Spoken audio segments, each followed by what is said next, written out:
Kids Moral Stories. Woohoo!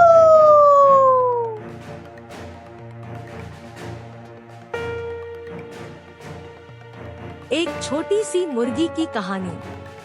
गांव की एक छोटी सी मुर्गी नामक नसीहती hen थी। उसने गांव वालों को यह सिखाया कि कड़ी मेहनत और ईमानदारी के साथ ही सफलता मिलती है।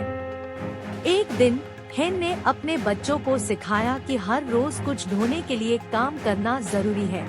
उसने उन्हें यह भी सिखाया कि समृद्धि के लिए कभी भी हर चीज को अच्छे से किया जाना चाहिए। एक दिन बारिश होने लगी और गांव में एक बड़ा सांड आया। सांड ने गांव वालों से कहा कि वह उनकी मदद कर सकता है और वे उसे अपने साथ ले जा सकते हैं। hen ने समझाया कि सफलता में महत्वपूर्ण योगदान को महसूस करना जरूरी है और अपने पुराने दोस्तों को कभी भूल नहीं चाहिए।